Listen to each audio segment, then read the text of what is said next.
Alors, on y va. Je vous avais dit de préparer l'exercice 2, une application à l'effet Doppler.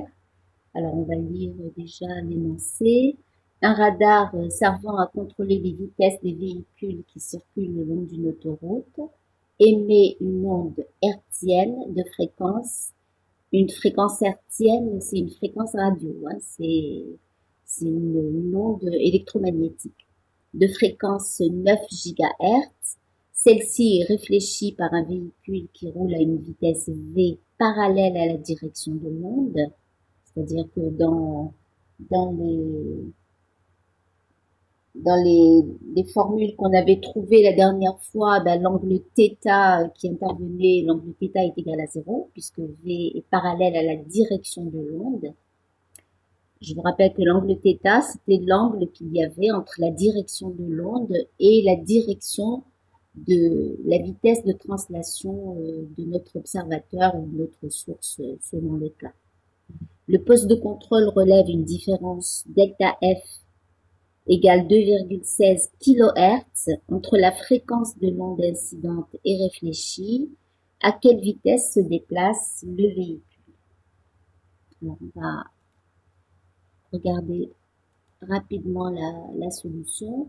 Alors, on va utiliser, je vous rappelle que les formules qu'on avait trouvées en prenant θ égale 0, c'était cette formule-là, d'accord.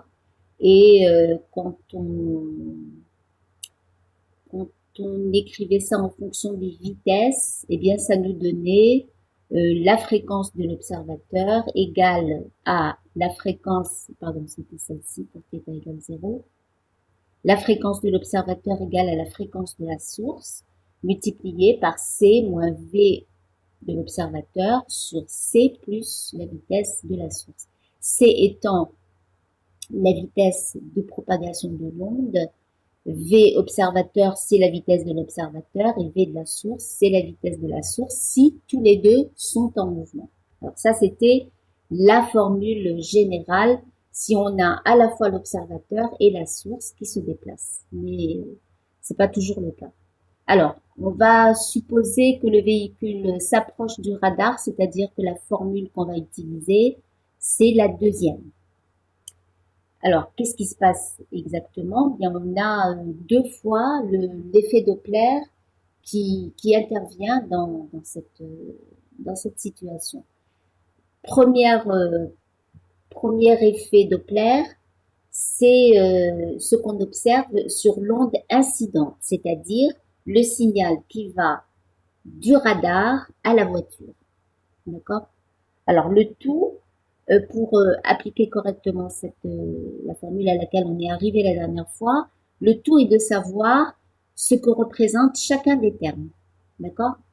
Alors, déjà, dans cette, dans cette émission de signal, la source, ça va être le radar et l'observateur, ça va être la voiture.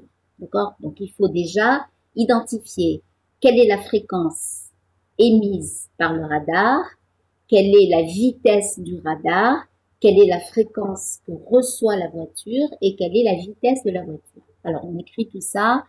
La fréquence émise, eh bien, c'est F. La vitesse de la source, c'est 0, puisque le radar est immobile sur le bord de l'autoroute. La fréquence de l'observateur, c'est-à-dire la fréquence qui est reçue par la voiture, eh ben, on ne la connaît pas, on va devoir la chercher. Et la vitesse de la voiture, eh ben, c'est grand V, c'est aussi notre inconnu, hein, c'est ça l'objectif de notre calcul. Alors, on applique donc notre formule, fréquence observée par le véhicule, donc la fréquence perçue par le véhicule, eh bien, c'est la fréquence émise par la source. Alors, multiplié par, j'ai appliqué cette formule-là, et on écrit que la vitesse de l'observateur, eh bien, l'observateur, c'est la voiture, donc c'est V. La vitesse de la source, c'est le radar, donc c'est 0. Et ça me donne la fréquence qui est perçue par la voiture, c'est la fréquence émise multipliée par C plus V sur C. Alors, deuxième manifestation de l'effet Doppler, eh bien, c'est ce qu'on va observer sur l'onde réfléchie. Alors, une fois que le signal est arrivé sur la voiture, il va se réfléchir et repartir vers le radar. Alors, cette fois, la source, c'est la voiture.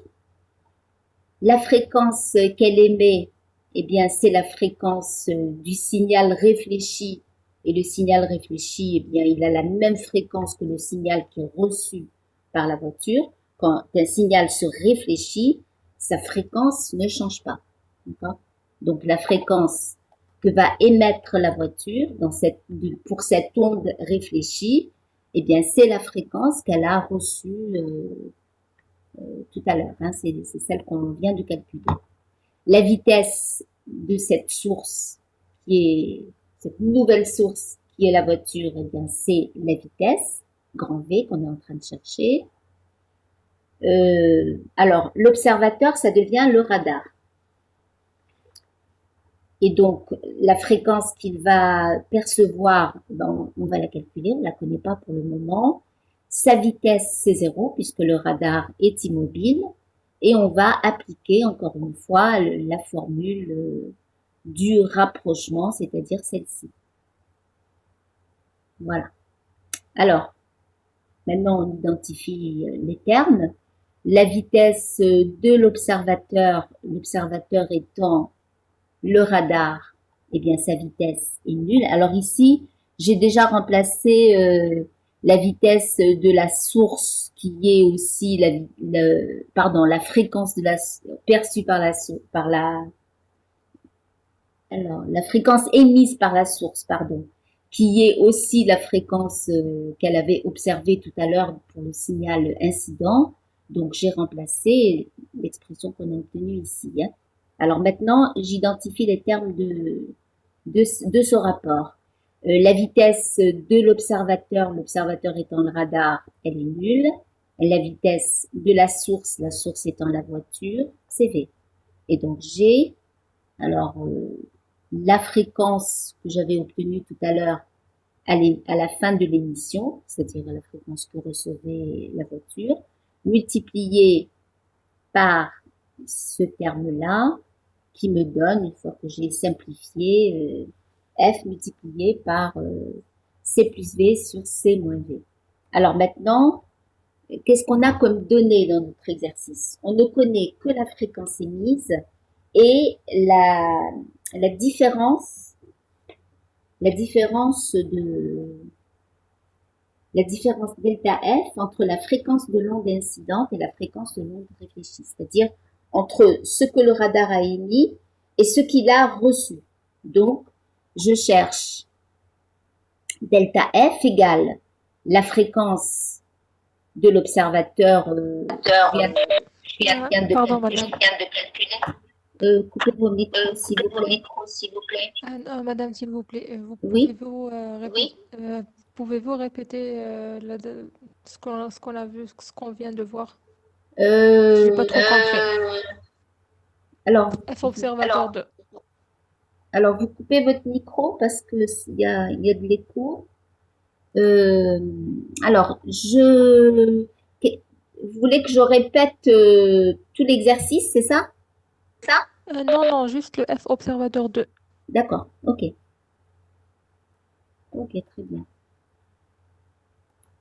Alors, la fréquence de l'observateur 2, alors ici, il n'y a rien de nouveau par rapport à la première question. Hein. J'ai juste appliqué la formule à laquelle on est arrivé la dernière fois quand on a un rapprochement entre, cette formule, elle nous donnait la relation entre la fréquence que va percevoir l'observateur et la fréquence émise par la source si on a à la fois l'observateur et la source qui se déplacent. D'accord? Donc, c'est donné en fonction des deux vitesses.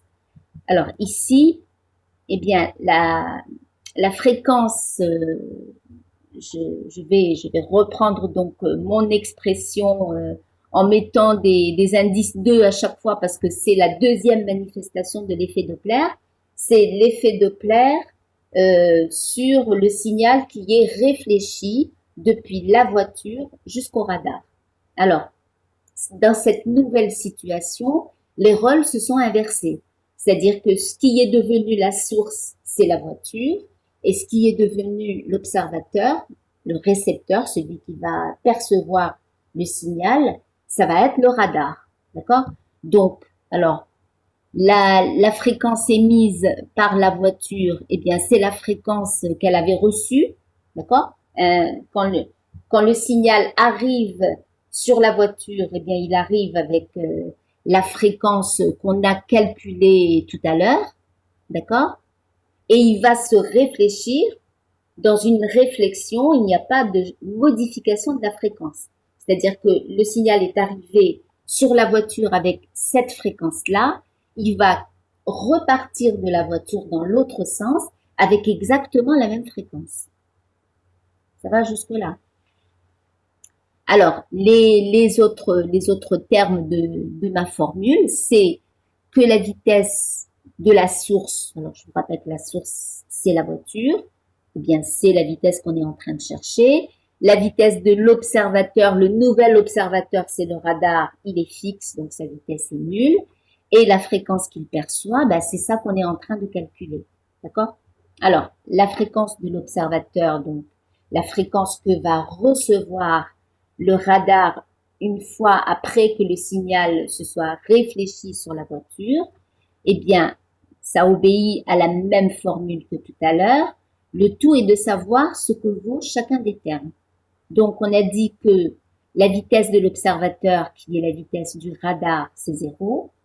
La vitesse de la source, qui est la voiture, eh bien, sa vitesse, c'est grand V. D'accord? Donc, cette expression-là, elle est ici. Hein, c'est C plus 0 sur C moins V. C'est bon?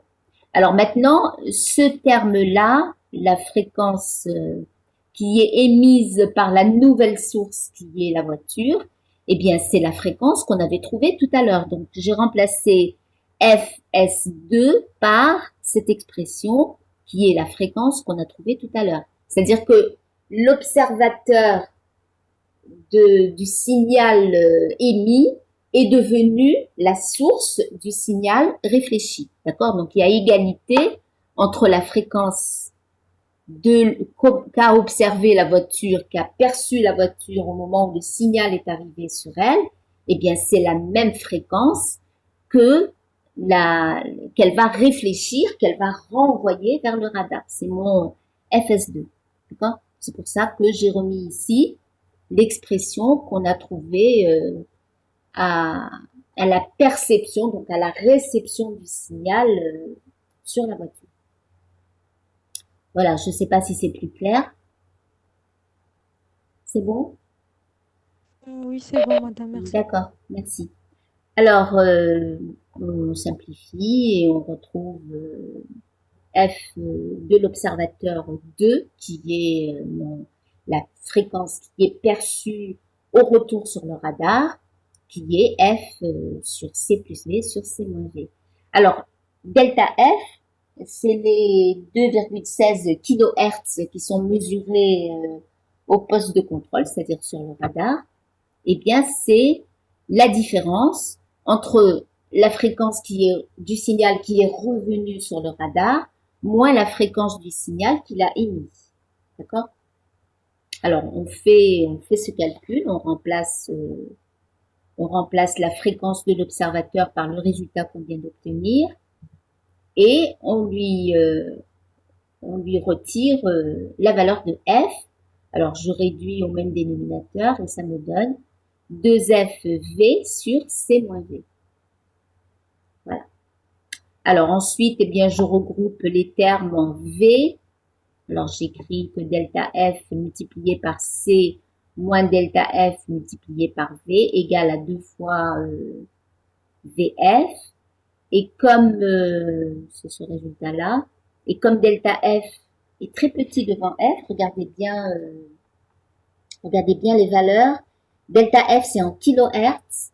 alors que la fréquence émise f, c'est en gigahertz. Donc on peut vraiment négliger ce terme delta f devant 2 fois f, et on va pouvoir écrire que V, eh bien c'est C delta F sur 2F. Voilà. Alors C, étant donné que c'est un signal radio qui est une onde électromagnétique, eh bien C, ça va être la vitesse de la lumière. Delta F et F vous sont donnés dans l'énoncé. Alors on trouve 36 mètres par seconde.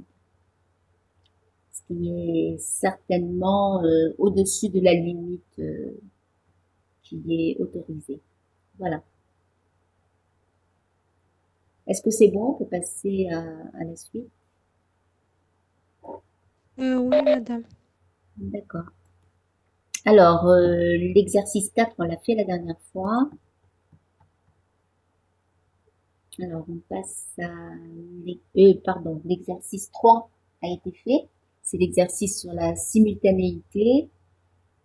Et on va traiter l'exercice 4 que vous avez déjà en partie traité en cours. Hein.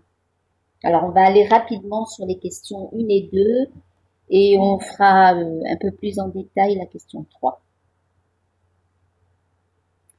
Alors, qu'est-ce qu'il... on va regarder l'énoncé. Voilà. Alors, on considère deux référentiels galiléens R et R'. Le second se déplace à vitesse constante V par rapport au premier. Écrire les expressions de la force de Lorentz dans les deux référentiels. Deuxième question, en mécanique newtonienne, la transformation de Galilée conserve la charge électrique et la force.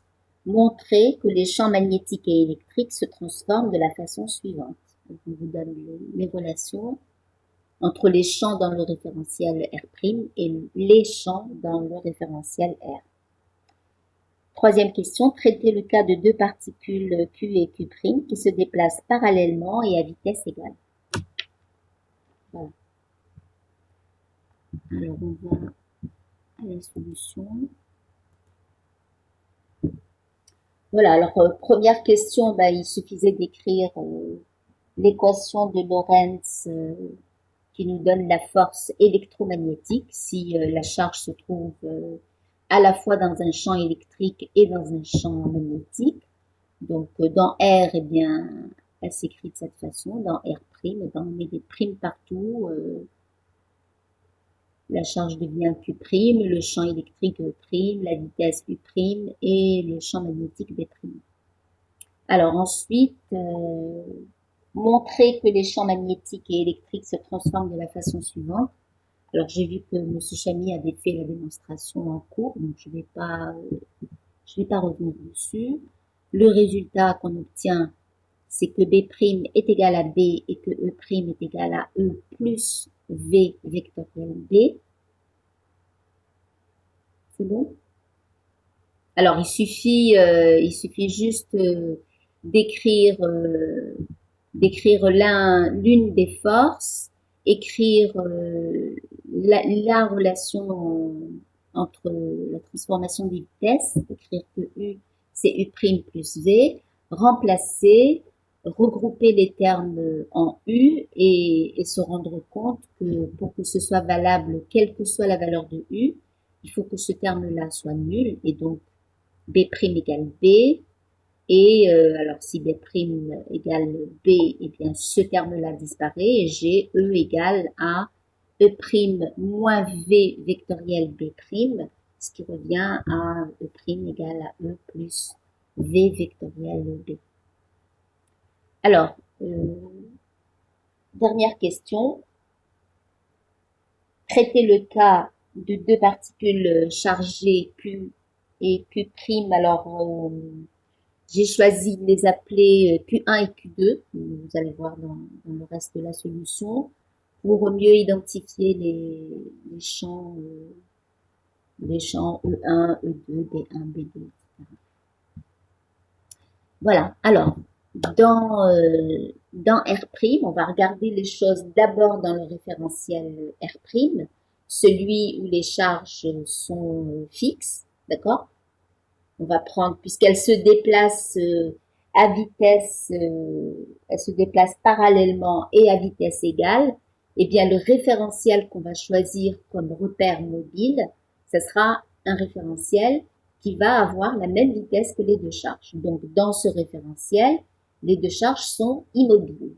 Donc dans R', les deux charges ont une vitesse U' qui est nulle. Par contre, dans le référentiel R, eh bien, elle se déplace à la vitesse grand V, qui est aussi la vitesse de chacune des deux charges. Alors, on regarde d'abord ce qui se passe dans le référentiel R. Alors, pour pouvoir comparer les champs, comparer les forces qui vont apparaître, eh bien, on va s'intéresser à l'action d'une des charges sur l'autre charge, sachant que il va se passer la même chose dans l'autre sens, hein, d'après le principe d'action et de réaction.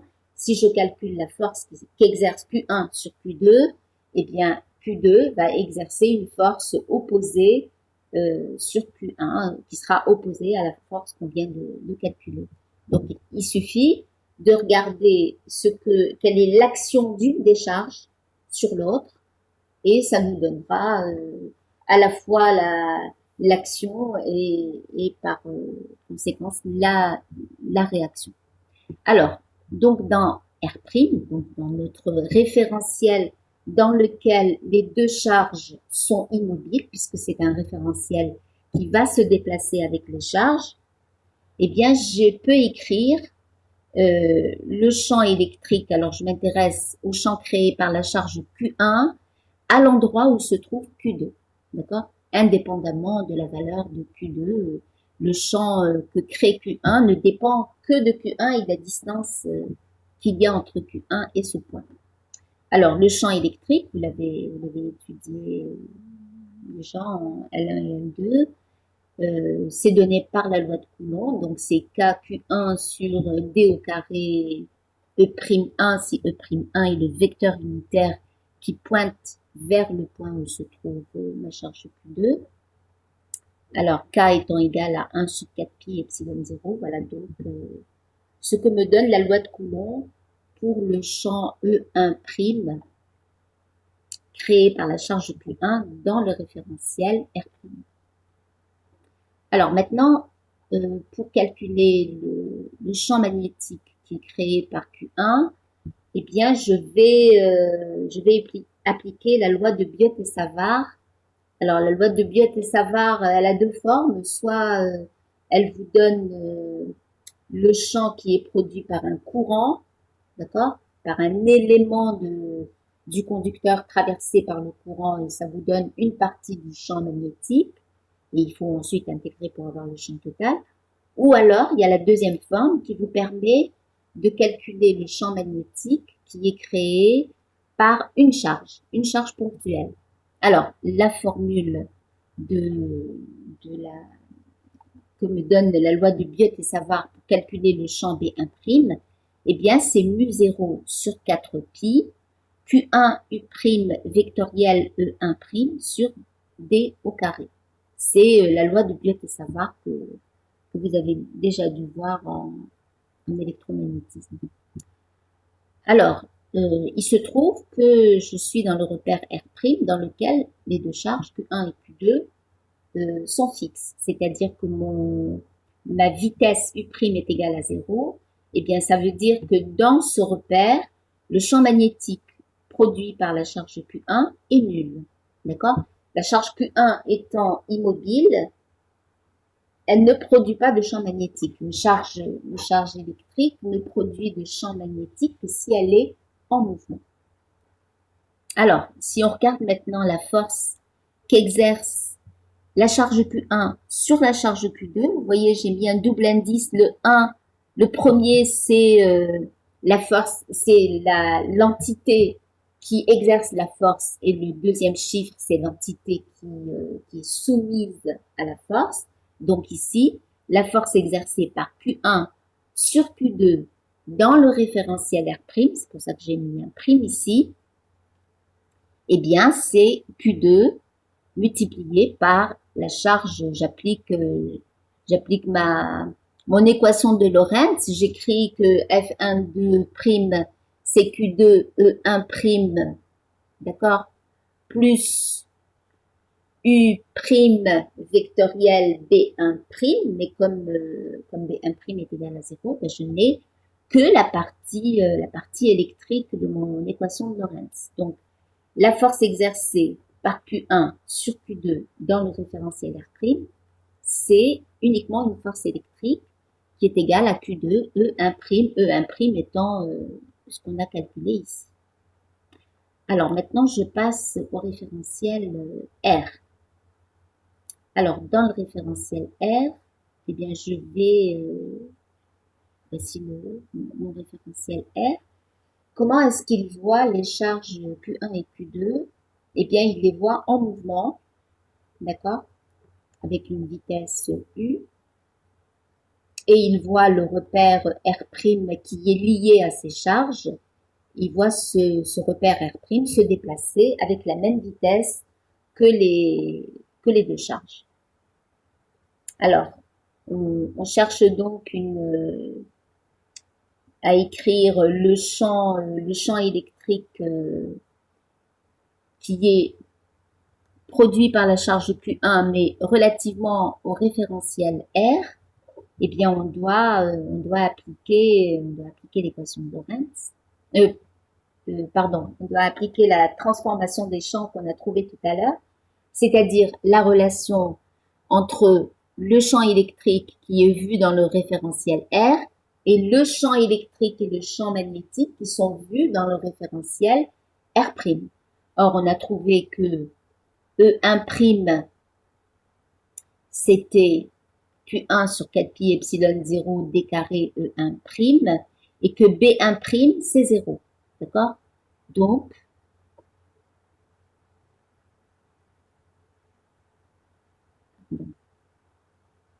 alors j'écris donc que E1 égale à E1' moins V vectoriel. J'écris la transformation des champs du référentiel R au référentiel R'. Et ça me donne, donc, puisque B1' est égal à 0, eh bien, ça me donne l'égalité entre les deux champs électriques. Le champ électrique vu dans le référentiel R est égal au champ électrique vu dans le référentiel R'. D'accord? Qu'on écrit de cette façon, sachant que E1 et E1' étant des vecteurs qui sont parallèles, d'accord, E1' et E1 E1' garde toujours la même orientation qui est parallèle à E1, donc je peux écrire que E1 égale E1' et j'écris mon champ électrique dans le référentiel R. Alors maintenant, pour B1, eh bien je vais calculer mon champ électrique D1 qui est cette fois, il va exister évidemment puisque la charge Q1 est en mouvement, d'accord?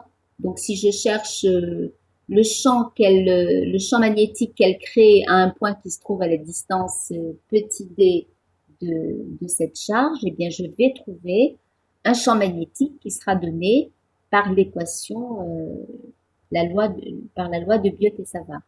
Donc j'écris ma loi de Biot et Savart. Alors je peux multiplier en haut et en bas par epsilon 0. Alors pourquoi? C'est pour faire apparaître le 4pi epsilon 0 ici, qui est alors 1 sur 4pi epsilon 0, c'est la constante qui apparaît dans la loi de Coulomb.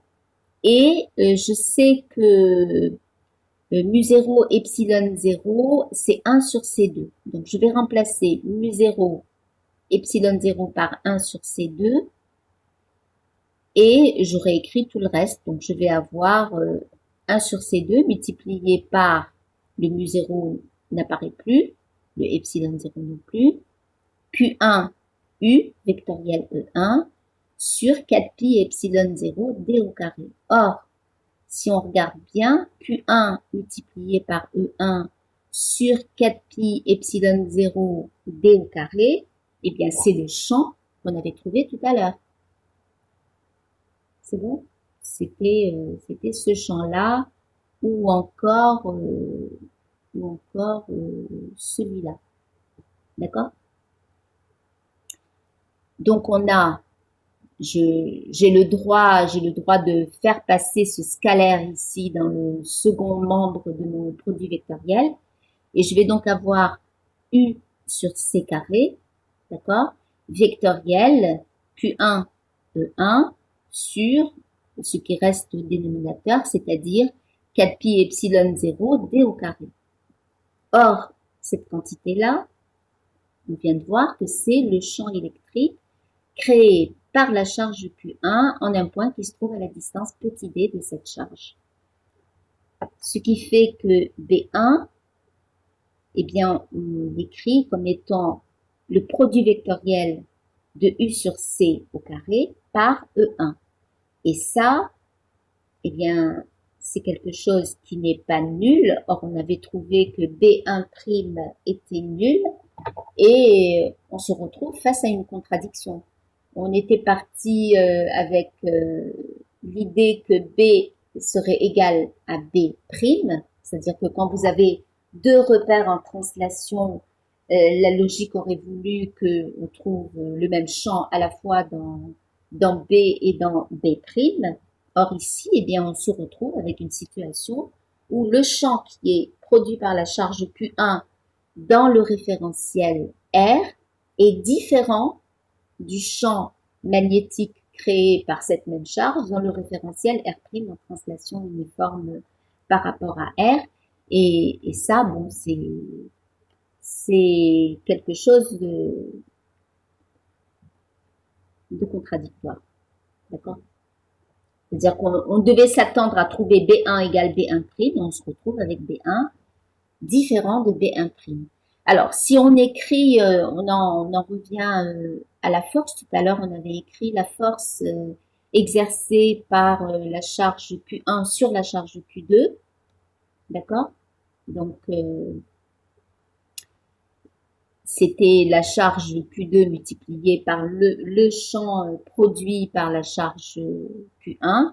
Et bien ici, puisqu'on a à la fois un champ électrique et un champ magnétique, eh bien on va écrire notre force exercée par la charge Q1 sur la charge Q2 grâce à l'équation de Lorentz, donc E1, d'accord, qui est égal à Q1 sur 4pi epsilon 0 d carré E1, plus U, produit vectoriel de U.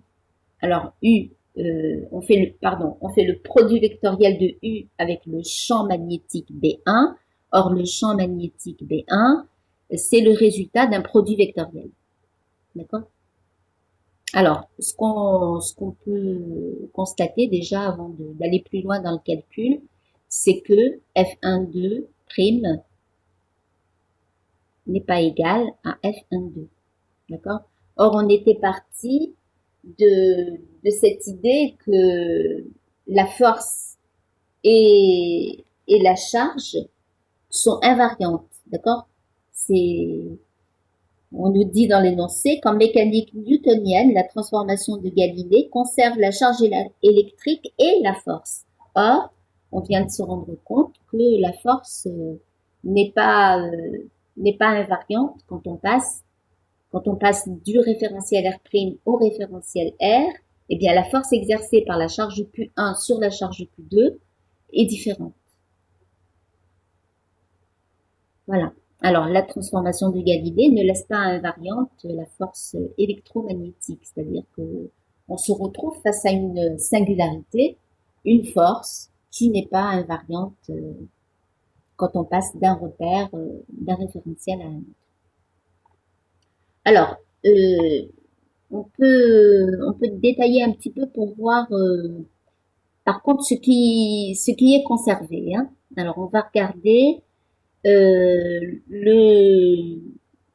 on va, on va décomposer notre champ électrique E1 suivant une direction parallèle à la vitesse, d'accord, à la vitesse de la charge Q2, et une direction perpendiculaire à la vitesse. Et on va réécrire notre résultat en décomposant, c'est-à-dire que ma force F1,2, elle va avoir une composante F1,2 parallèle et une composante F1,2 perpendiculaire. C'est bon? Alors, je reprends mon équation et je vais, ma force F1,2, elle va être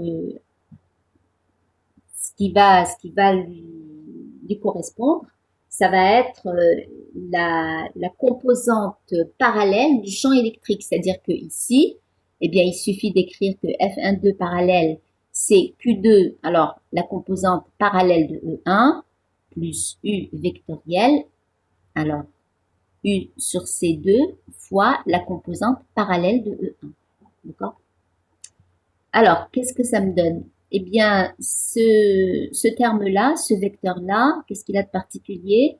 C'est que E1 parallèle, il a la direction parallèle à U. Or, le produit vectoriel de deux vecteurs qui sont parallèles entre eux est égal à 0. C'est-à-dire que ce terme-là disparaît et celui-là disparaît. Conclusion, eh bien, F1,2 parallèle est égal à F1,2 parallèle prime. D'accord? Puisqu'on avait trouvé que F1,2 prime, c'est Q2 E1 prime, et que donc F1,2 prime parallèle, c'est Q2 E1 prime parallèle. D'accord? Donc on se retrouve avec la même composante parallèle à la vitesse. Alors maintenant, on regarde la composante perpendiculaire à la vitesse. Donc on reprend la même équation avec des E1 perpendiculaires à la place des E1 tout court. Et alors, bon, je sais pas à quoi sert cette ligne. C'est pareil. Bon, cette ligne ne sert à rien. Je sais pas pourquoi je l'ai répétée. Alors, vous voyez que vous avez le produit vectoriel d'un vecteur avec le résultat d'un produit vectoriel. Alors ça s'écrit de cette façon. Vous avez dû voir ça l'année dernière. Si je vous fais le produit vectoriel de A avec le produit vectoriel de B par C, eh bien c'est A, C, produit scalaire AC multiplié par B, moins produit scalaire AB multiplié par C. D'accord? Donc si vous appliquez ça à ce double produit vectoriel, ça sera U E1 perpendiculaire, alors produit scalaire de U par E1 perpendiculaire multiplié par U sur C2, moins U, produit scalaire avec U sur C2, multiplié par le vecteur E1 perpendiculaire. Or, alors, c'est ce que j'ai écrit ici, U multiplié, alors produit scalaire de U par E1 perpendiculaire. Vous savez que le produit scalaire de deux vecteurs qui sont perpendiculaires entre eux est égal à 0. Donc ce terme-là va disparaître. Le produit scalaire de U par lui-même, eh bien c'est U au carré. Donc j'ai ce terme qui disparaît.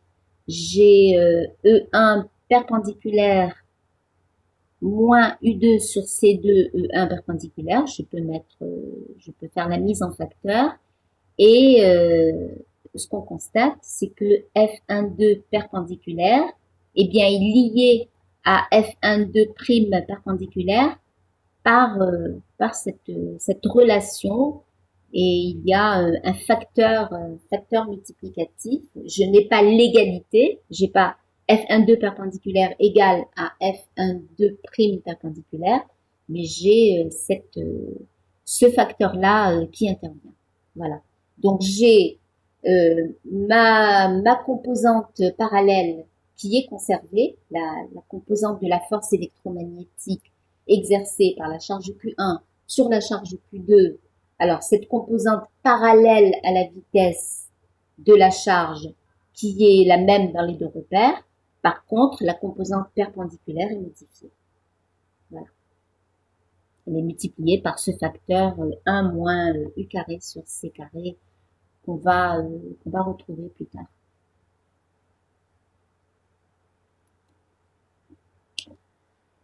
Voilà, donc ça c'était l'exercice. Si vous n'avez pas de questions, on peut passer à l'exercice 5.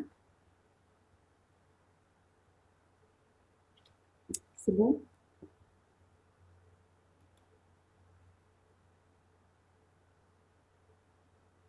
Pourquoi vous êtes si peu nombreux? Bon, madame, je crois qu'ils ont confondu avec électronique et une autre séance parce qu'on vient de diviser les groupes et apparemment notre groupe, notre professeur d'électronique ne s'est pas encore présenté, donc je crois qu'ils n'ont pas compris ou là. Ah, d'accord, mais je vous avais envoyé un mail là, pour vous expliquer Oui, madame. En plus, il y avait un autre truc, c'est que notre prof d'électromagnétisme ne savait pas qu'on avait des TD, donc elle nous a envoyé une invitation à 8 heures jusqu'à 9h30. Donc, il y avait... c'était... bon, c'est des cafouillages du début, quoi. Bon, Oui. ben, Madame, si vous oui. permettez, genre, si on peut faire cette séance dorénavant, si ça vous dérange pas, bien sûr, à 8 heures, de 8 heures à 9 heures. Oui, mais vous avez électronique à 8 heures. Donc, quand notre prof se présentera, je lui demanderai de le faire de 9 heures à 10 heures. Mais qu'est-ce que ça change pour vous? J'ai pas compris. Si par exemple notre prof s'absente, comme aujourd'hui, je pourrais assister avec notre groupe.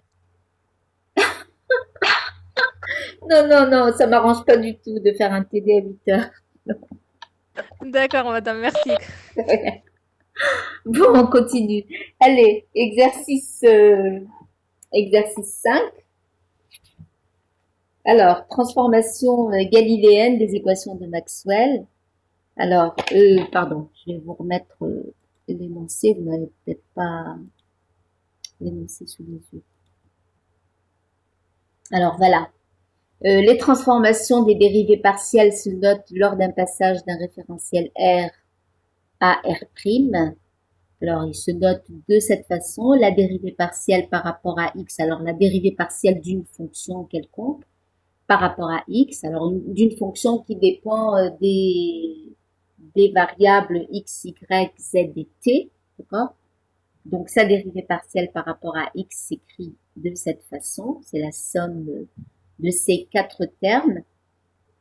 Alors, on vous demande d'écrire les équations pour les trois autres variables y, z et t dans R et y', z' et t' dans R'.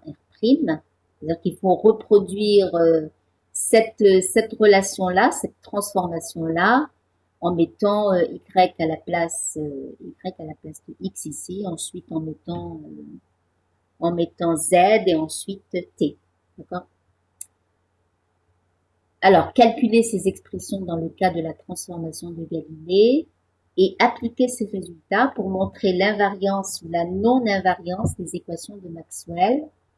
Alors, équations, il y en a 4, hein.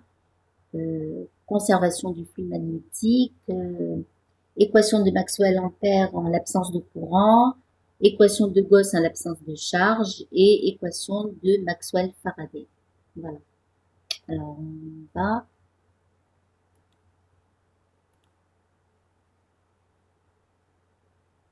Alors, je pense que vous avez fait ça en cours, on va pas trop détailler tout ça. Voilà, ça c'est la transformation qu'on vous a donnée. Et voilà les trois transformations qu'on vous a demandées. Alors, ça s'écrit exactement de la même manière. Il suffit de mettre y à la place de x, c'est-à-dire que dans chacun des termes, là où il y avait x, eh ben vous mettez y.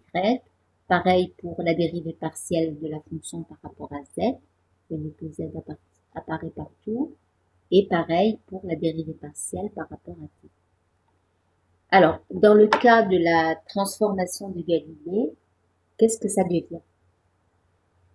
Alors, dans le cas de la transformation de Galilée, vous avez vu la transformation des positions, d'accord, par la relation de Chasles, et on a obtenu que x' c'est x moins vxt, y' c'est y moins vyt, et z' c'est z moins vzt. Et t' ne change pas, t' est égal à t, d'accord. On observe le même temps dans le référentiel R et dans le référentiel R'. Alors, ce qu'il faut calculer maintenant, c'est toutes ces dérivées partielles de x' par rapport à x, de y' par rapport à x, de z' par rapport à x et de t' par rapport à x pour avoir des dérivées partielles de la fonction par rapport à x. Alors, je commence par chercher la dérivée partielle de x' par rapport à x. Alors, dérivée partielle de x' par rapport à x, eh bien, ça va être la dérivée partielle de x par rapport à x, c'est-à-dire 1, et la dérivée partielle, alors moins la dérivée partielle de vxt par rapport à x. Eh bien, ça ne dépend pas de x, donc la dérivée partielle de ce terme-là est égale à 0. Conclusion, dérivée partielle, alors, de x' par rapport à x, eh bien c'est 1. Alors maintenant, les autres termes, alors je dois chercher la dérivée partielle de y' par rapport à x. Eh bien, quand je regarde y', il ne dépend pas de x, donc la dérivée partielle va être nulle. Ensuite, la dérivée partielle de z' par rapport à x, eh bien z' ne dépend pas de x non plus, donc la dérivée partielle de z' par rapport à x est égale à 0. C'est bon? Et la dérivée partielle de t' par rapport à x, eh bien je regarde t', il ne dépend pas de x, donc sa dérivée partielle, la dérivée partielle de t' par rapport à x est égale à 0. C'est clair?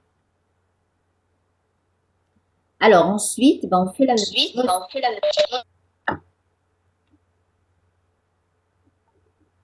Alors, je pense que je vais couper le micro.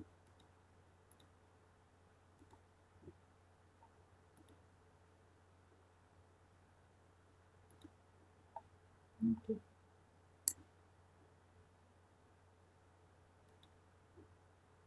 Alors ensuite, on passe à la deuxième transformation.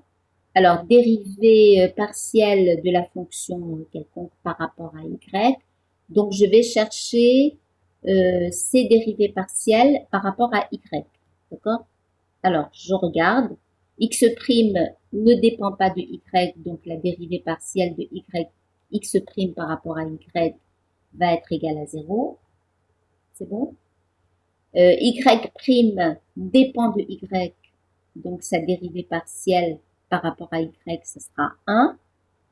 Z' ne dépend pas de y, donc la dérivée partielle va être nulle. Et t' ne dépend pas de y, la dérivée partielle va être nulle. Alors, pareil pour Z', il n'y a que la dérivée partielle par rapport à Z qui va exister, la dérivée partielle de Z'. Alors, quand vous regardez dérivée partielle de x' par rapport à z, c'est 0. Dérivée partielle de y' par rapport à z, z n'apparaît pas, c'est 0. Dérivée partielle de z' par rapport à z, z apparaît, donc c'est 1. Et dérivée partielle de t' par rapport à z, z n'apparaît pas, c'est 0. Alors maintenant, on cherche la dérivée partielle par rapport à t. Donc je cherche les dérivés partiels de x', de y', de z' et de t' par rapport à t. Alors, on y va.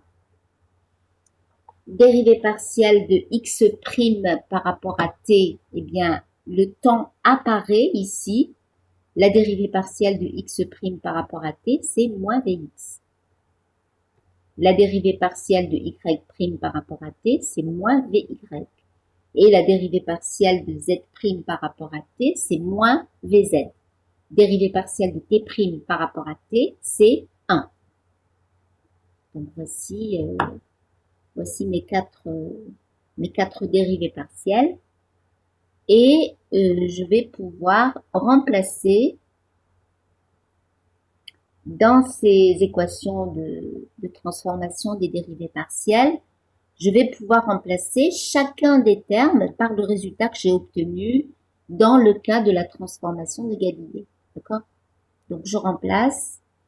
Première équation, ben on a trouvé que cette dérivée partielle est nulle, celle-ci aussi, celle-là aussi, donc ça veut dire que, et celle-là vaut 1, ça veut dire que dérivée partielle par rapport à x est égal à dérivée partielle par rapport à x'.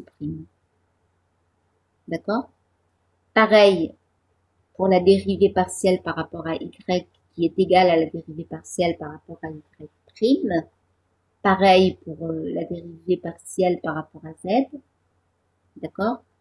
Et tout ça, eh bien, je peux le résumer en une seule équation. Je peux dire que l'opérateur nabla dans le référentiel R est égal à l'opérateur nabla dans le référentiel R'. D'accord? L'opérateur nabla étant étant un vecteur qui a pour composante ces trois dérivées partielles. Alors, qu'est-ce que je peux dire de ma dernière dérivée partielle, donc par rapport à t? Eh bien, dans cette équation, il n'y a aucun terme nul. Alors, celui-là, c'était moins Vx, celui-là, moins Vy, moins Vz et plus 1. Donc, j'aurais écrit la dérivée partielle de la fonction par rapport à t, eh bien, c'est moins Vx, dérivée partielle par rapport à x'. Je vous rappelle qu'il me restait ce terme-là. Je viens de remplacer celui-là par moins Vx. Moins Vy, dérivée partielle par rapport à y'. Moins Vz, dérivée partielle par rapport à z'. Plus la dérivée partielle par rapport à t'. Alors, si je regarde bien cette somme-là, eh bien, je me rends compte que j'ai le produit scalaire, c'est le produit des composantes Vx, Vy, Vz de la vitesse V, du vecteur V, par le vecteur nabla, puisque j'ai les composantes du vecteur nabla, évidemment avec un signe moins devant. Donc, c'est cette somme-là, tout ça, eh bien, c'est moins le produit scalaire du vecteur V avec le vecteur nabla. D'accord? Je vous rappelle que quand vous faites un produit scalaire, eh bien, ça revient à écrire, si je cherche produit scalaire de V par nabla, ben, je vais avoir Vx nabla x, si on peut l'appeler comme ça, plus Vy nabla y, plus Vz nabla z. D'accord? Ce que j'ai appelé nabla x, eh bien, c'est la dérivée partielle de x par rapport à la dérivée partielle de la fonction par rapport à x, etc. Voilà. Donc,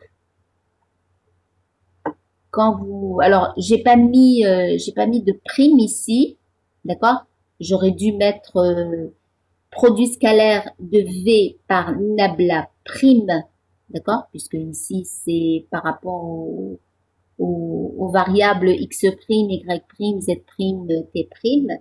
J'aurais dû mettre un nabla prime ici, mais je vous rappelle qu'on a trouvé que l'opérateur nabla est invariant par la transformation de Galilée. Donc, je peux écrire que c'est au moins V nabla plus la dérivée partielle par rapport à T'. Voilà. Donc, ce que deviennent ces transformations par la transformation de Galilée. Alors, deuxième question, on applique ces résultats. Euh, Qu'est-ce que vous avez après? Vous avez le cours de relativité? Oui, madame. D'accord, bon ben, on va s'arrêter là. Ben, en partant de ces deux équations-là, vous devriez être capable de chercher l'invariance ou la non-invariance des équations de Maxwell. On corrigera ça la prochaine fois. Je crois que la prochaine fois, on sera en présentiel, c'est ça? Oui, madame. Oui, d'accord. Eh ben, à lundi prochain et bonne journée. Merci à vous également.